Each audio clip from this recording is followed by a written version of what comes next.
Well, thank you for being here today. I'm happy to do it. I'm excited to sit down with you. And so you've been here for a while now, and we just want to know, what has your experience been like at Edinboro so far? Well, I've been here for 5 months now, and it's been fantastic. I absolutely love the university and also the borough and the area around it. It's such a welcoming community, and there's so much pride about the university, and there's so much dedication on the part of everyone at the university to really doing the very best job they can. So it's just a perfect place for me. I really have enjoyed it. Now, what's it like coming from a private institution to a school that's part of a large state system? I'm sure that's a big transition.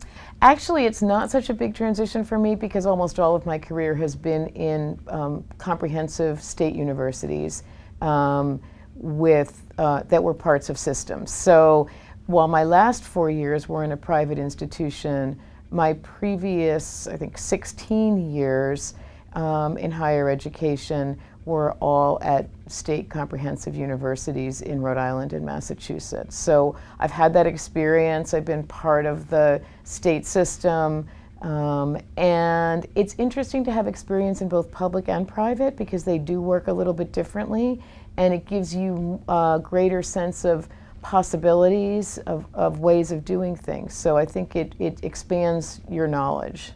Absolutely. Now, since you've been here, what are some things that you would like to see done while you're here, or initiate or change? Well, there are a couple things that I think are really, really important. One of them is enrollment stability. So we need to get to a point where we have a better sense of able to predict what our enrollment is going to be. I also think that my two key areas are really excellence and student success. And the implications of those are that we need to see excellence in everything that we do, not just in the classroom, although that's the most important priority, but also in everything we do on campus, in the quality of what happens in all of the offices, in all of the areas, and all the extracurricular activities and athletics. We need to insist upon the highest standards. And student success really focuses on helping students be successful here so that they are retained and graduate, and also preparing them for success when they leave the university, whether it's going into a job or going to graduate school. Now, you mentioned working with all of those departments. What's it like meeting everyone on campus and all of the faculty and all the different administration members and getting to know them and how things work? Well, and it's been great. It's always hard to come to a new place because you don't know anyone, and a lot of the work is really building relationships and getting to know people. But people have been so welcoming, and I've had an opportunity to meet many, many people on campus. Not all of them. I'm still meeting new people. But it's really been wonderful to get to know people and to understand their dedication to the university and what they do. And I've really made an effort to have open meetings and events at the home, the president's home, so that, you know, we really are getting to know each other, and I have a chance to meet a wider range of people. Now, talking about meeting people, how have you been able to meet and connect with students, considering, you know, we are the biggest population on this campus? Yes. What has that been like? Absolutely. Well, it's been fantastic. So the first students I met were really our orientation leaders because they were here this summer. And so I got to know them, and then Student Government Association, the executive board.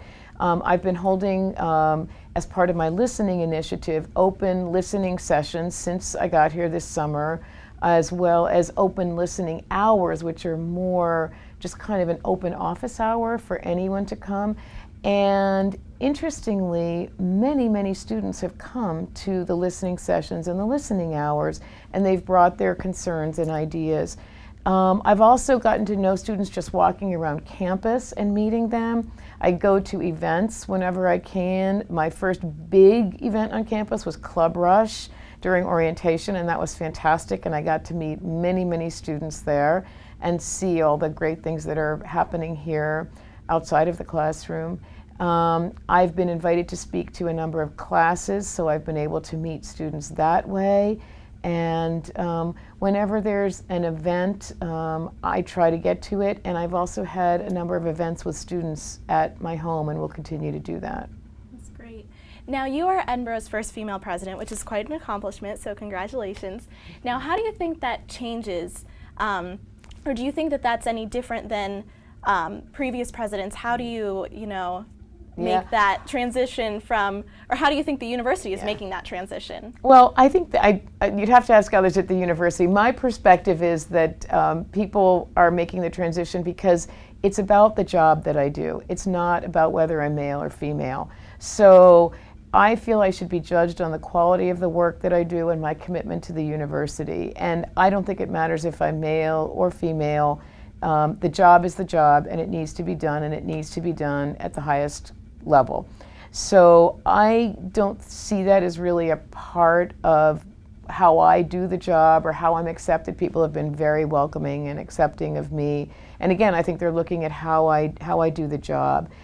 As far as whether that affects how I lead, I think what affects how I lead is who I am and what my standards are. I have very high standards. I'm picky about things being done right. I want to see complete dedication to the university. I expect people to work really hard on behalf of the university. I want to keep students front and center, so I keep reminding people it's about the students. How will this affect the students? Let's think about how, when we make decisions, that's really where our focus should be.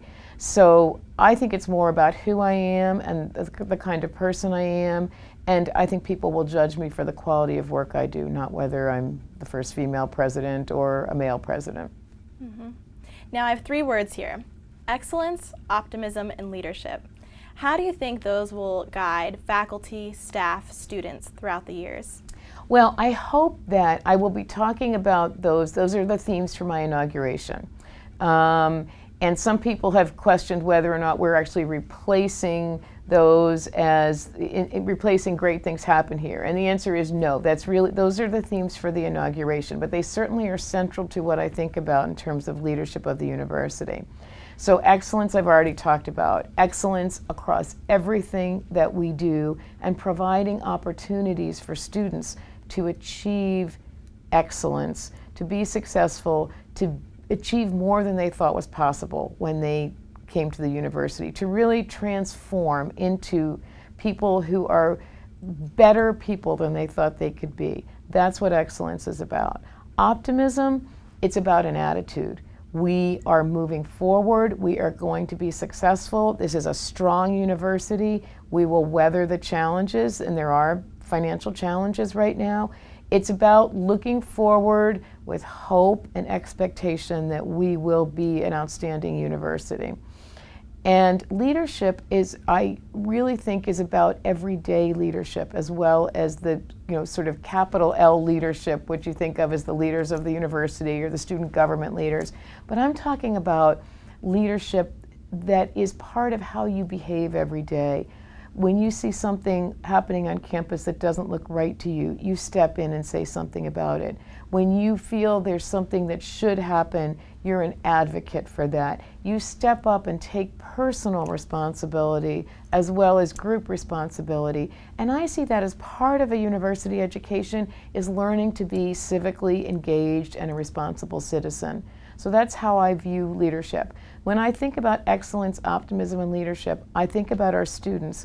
And for those who are coming to the inauguration, which is Friday the 9th, my inauguration speech is actually the story of 3 students that I use to illustrate excellence, optimism, and leadership. So I think it'll be a slightly unusual inauguration speech. It won't be all about me and my ideas. It will be about our students and how they exemplify excellence, optimism, and leadership. Absolutely. Now, looking at your time here so far and looking ahead, what do you see for Edinboro in the future? I see Edinboro as a strong institution that is recognized nationally for the quality of its programs, both academic programs and programs outside of the classroom. I think we have a gem here, but I don't think enough people know about that outside of the region.